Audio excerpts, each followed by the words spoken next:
Yo, what's up, fam? We are one video away from starting the summer Goddamn floor is so creaky. We are one video away from starting the summer shredding series, which is February 9th, which means I'm gonna be getting shredded as fuck. In my mind, in my head, this is where we all came from. The dreams. I'm gonna be taking you guys along for the ride, for the journey, and showing you guys what I'm doing, how I'm getting there. For the people that are gonna be my clients, you guys are gonna be doing this with me, whether it's shredding, bulking, putting on strength, being a sick cunt, whatever it is your goal is, we're gonna be doing that together for 3 months. I'm super fucking amped because this is gonna be a good series and I'm gonna compete and I'm gonna get shredded. But right now, we're gonna go hit the gym. We're going to Good Life Westwood, which is literally like 2 minutes away. So I have my pre-workout already here, car started, warming up, and I'm taking the preset. I already took my 2 pills of creatine like probably 30 minutes ago already, because I've been chilling on my phone doing some stuff. And I always do that. I'm like, okay, try to time out the 30 minutes, take the pills, and it always ends up either being like way too close to my workout or like an hour later, which in this case, it's gonna be probably an hour later. I'm gonna chug this right now, go rave in the car. So that's another 15 minutes to add on to the 2-minute drive, and then we start lifting. Bye, Moshi.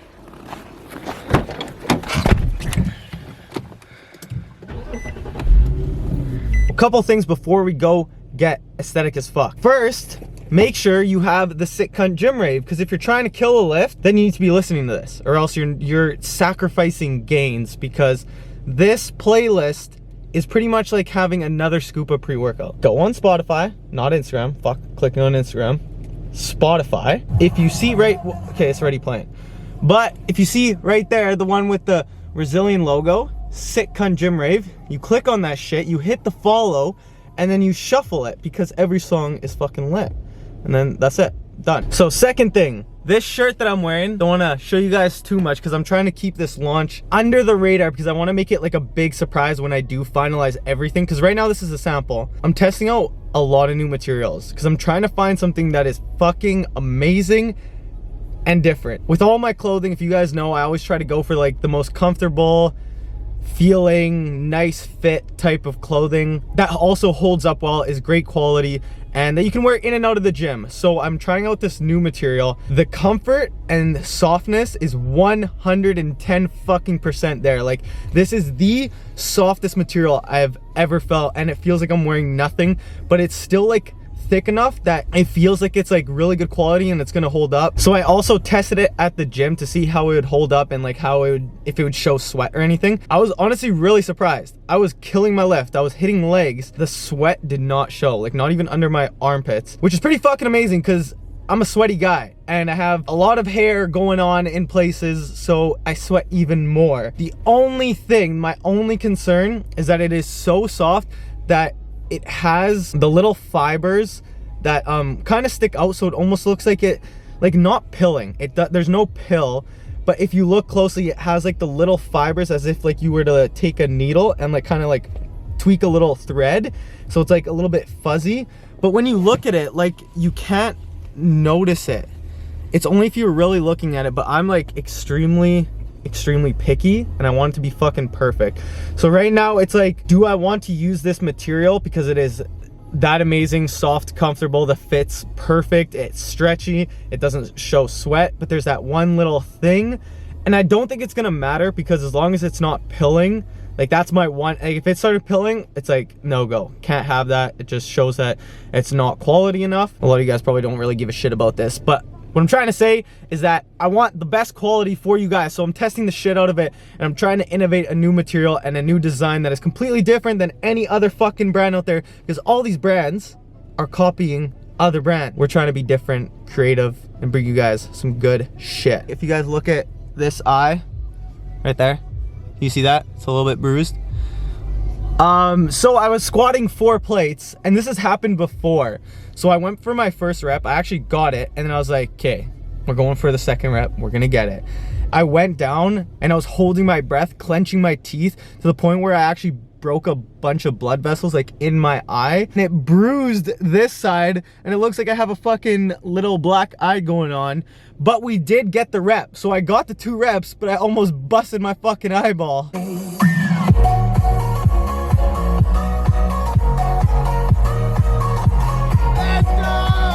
I've already done my warm-up, which was about 10 minutes, and it's basically just warming up my back, warming up my shoulders, and now we're gonna be doing lat pull down for our first movement. And with most of these exercises, it's gonna be 3 to 4 sets and between like 8 to 12 reps, so really like bodybuilding kind of style hypertrophy. I'm starting with lat pull down mainly because I want to grow my lats. So the whole thing behind that, hitting that exercise first, that you want to, you know, grow that muscle, it's actually because you have more energy, more strength. You haven't wasted any energy doing that exercise. You're gonna have more power, more strength to actually create more of those micro tears, whereas like as you get into the workout, you're kind of weaker, so you won't be able to basically recruit all the muscles and really exert yourself to the fullest at the end of a workout. Whereas like right now, I'm prime, like I'm ready. I know I can push myself hard. I have full energy, so therefore I can go heavy and really push myself.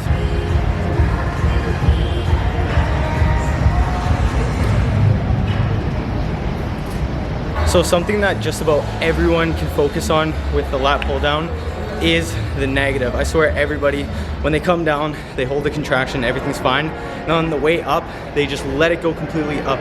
Where that part probably matters the most. When you are going through that negative, just make sure you try and control it. Give yourself like 2 to 3 seconds as you're bringing it up. The next movement we're doing is actually a machine row. And the reason I'm doing this is because I like to feel completely stable and in place. So with this actual pad here, it's gonna line up perfectly with my chest, so I can focus just on the pull and the contraction. Same thing with the lat pull down, exact same sets. I'm gonna be doing 4 and between 8 to 12 reps.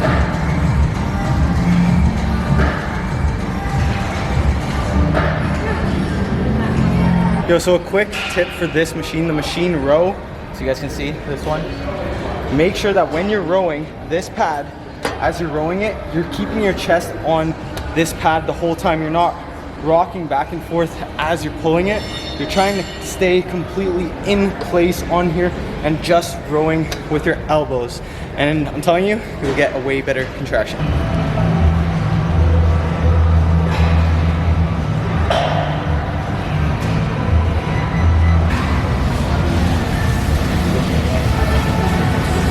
I only have 2 more exercises, and for that I'm doing dumbbell curls with 30s, and you guys have seen these ones before. It's where I actually put my elbow slightly in front of my hip and I'm curling from there, so that way my bicep is under tension the whole time. For the second exercise that I'm going to be doing is just a bent over dumbbell row. I'm also going to use the 30s. After that, I'm not doing a finisher today. I'm actually going to be hitting my abs, and that's kind of going to be my more high intensity part of this workout. I'm going to choose 3 exercises and I'm going to do 3 sets, probably 10 reps of each, so you're getting 30 total reps in like each kind of run through of the circuit, and then that will be the end of my workout.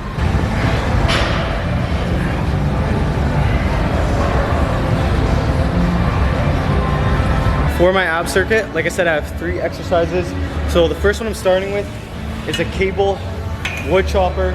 It's about shoulder height, so I'm pulling it down towards my hips, like kind of on an angle, right, to follow your serratus to get the perfect contraction. We're gonna be on the bars doing leg raises with a slight twist at the top to engage your obliques a little bit more. And then for the third exercise, I'm gonna be on this bench here doing Russian twists with the 10-pound.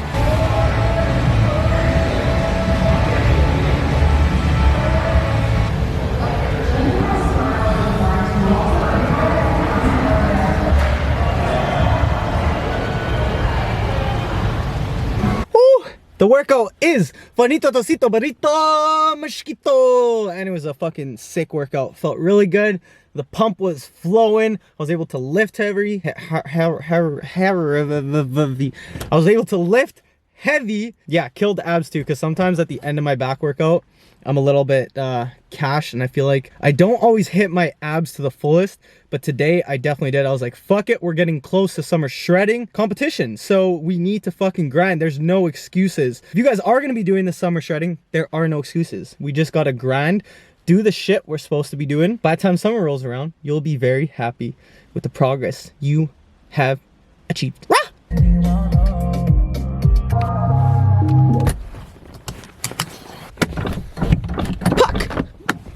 You guys want to buy a camera? Let me know, because I fixed it. Has 6-month warranty now. It's a great camera, and I'm selling it for $300. So if you guys want to buy a camera, you guys saw how it filmed before. It did a great job. So if you guys are in the market, hit me up. My dirty ass whip cleaner, literally the next day. Oh, I forgot to deliver the packages. Gotta go do that. Musharino! Hi, Mushy. What's good? What's good, baby? Second meal of the day is going to be, well, I've already prepped it. It's a meal prep. Open it up for you guys. We have, not tikka masala this time, but Penang chicken curry. And there's 1 cup of the chicken. There's literally just onion mixed in there and the Penang sauce. And then we have 1.5 cups of just white basmati rice. Then we have a small little avocado that I'm gonna cut up, put in there. Also, those are chicken thighs, not chicken breasts. So a little bit more calories. 2 cucumbers that I'm gonna slice up, add it in there, mix it up all together, and that is my meal. Since we are on the topic of food, Moshi, shh, she wants to be the star of the show. Shh, shh. What do you want? What do you want?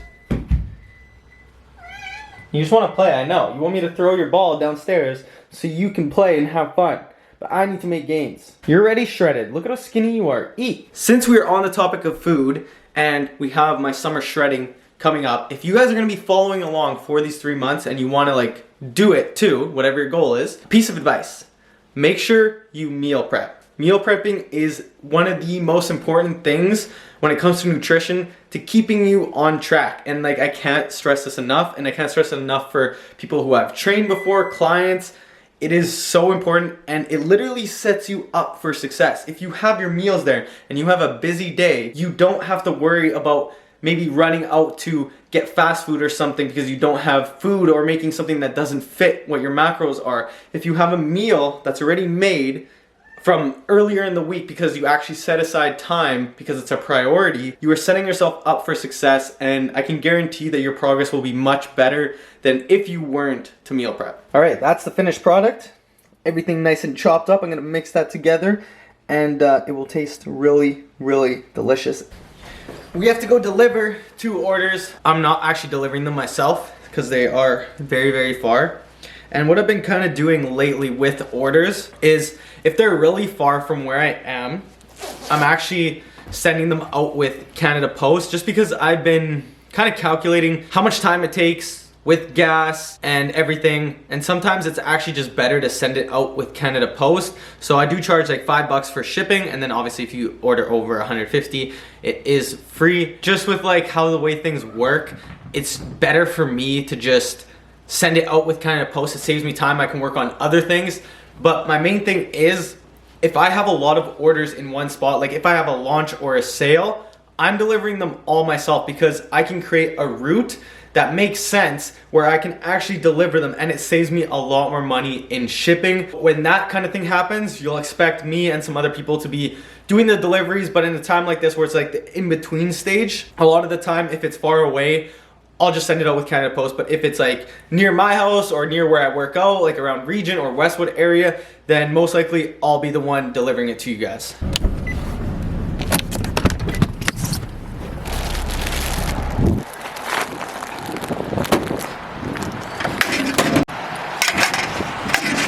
Alright fam, so before I end the video, there is a talk that I want to have with you guys, and if you're not really interested in like the whole business side of my channel, then thank you for watching. Give the video a thumbs up, and I'll see you in the next one. If you guys are interested in this kind of stuff, then stick around. I mean, it pertains to a lot of stuff. You can use it how you want, but the main focus is basically business and like how social media kind of works with, say, my business or a business you may be starting. I'm gonna try to explain this as best as possible, and I'm gonna reference it back to my brand, because if I don't really have a practical example, this isn't gonna really sound as good and make sense to you guys. So basically what I wanna say is, you have a massive influencer, right? Let's say on a scale of 1 to 10, so if your influencer rank was really, really good, and you have lots of followers and basically a lot of people look up to you, you're a big inspiration, you're gonna be that 10 out of 10. So someone like Christian Guzman, obviously 10 out of 10 is very hard. You gotta be like Kylie Jenner, you gotta be like a Jenner or Kim K to be that kind of influencer, like, you know, one of those big names. But anyways, I'm talking about like within our level. So say someone like Christian Guzman would have, let's say he's a top, he's a 10 in the influence game. Then there's me. I would be like 1, maybe a 1, maybe underneath that, if we were to compare us together. When someone like that starts a business, no matter what it is, they already have influence. They already have gave people enough value that they listen to them, they follow them, they're interested in what they do. So when they launch a product, they're already more inclined to go buy their product because they like them as a person and they gave them value before. Now that's huge because no matter what the product is, they're already, you basically sold them already because of who you are, because of your influence. Now, that's a key point. So for myself, I have a very small group of people that maybe use me as an inspiration or look up to me or whatever. That's my little influence. So when I launch a product, it's a lot harder for me to sell a large amount of product to people because my influence isn't as big. So here's the thing. I'm not saying that Christian Guzman has bad products. He has very good products. So he nailed both of these things that I'm about to talk about. So when you're someone with that big of an influence, you could launch something that is mediocre and it will still do really well because of who you are. Now, if I was to launch something mediocre, it is not going to blow up because I can't speak to people with my influence because I'm not at that point. So what I have to do is speak to people with my product. You don't need to have a massive influence to be super successful. What you need to do is speak to people through your product. So instead of trying to be this massive person, try to be the person that's creating a product that is different, something that has a story, something that has meaning to people. So that becomes the value that you are giving to people, because as your own brand, you don't have the same influence as someone else. You can either be a massive influencer and your product is gonna sell no matter what, or you can be a smaller influencer and really have to push yourself with your product, create something that is amazing so that can speak to people and help you grow and the brand. With Rezillion, I am in that spot.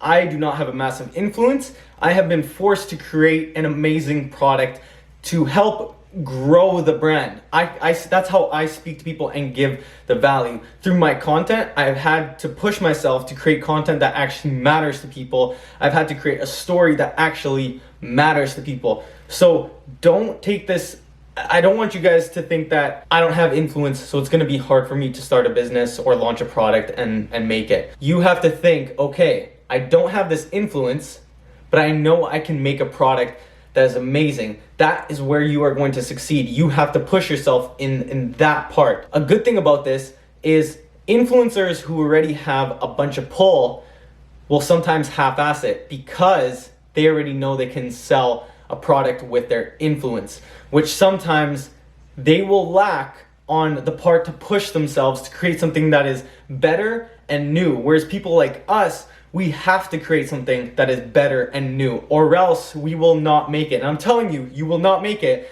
unless you create something that is amazing, because you don't have the influence. And so you can go one of two ways. You can work on making your influence amazing, or you can make your product amazing, speak to people through that, and in turn, that's also gonna grow yourself. That's pretty much all I wanted to talk to you guys about. Take what you want from that, but that is my thought process on it, and that is also one of the reasons that I think Rezillion is doing so well, and that it's evolving and growing and creating new stuff like this tee that is gonna be launched in spring. It's a brand new material, something I created, something I've tested, and it's totally different than anything out there. And we are also creating a community and a brand and a story that is different than any other brand out there. Peace out, fam. I'll see you guys in the next one. Make sure to give the video a thumbs up. Subscribe if you are new, because I really, really, really want to hit that 500 subscribers. Peace. Shit is amazing.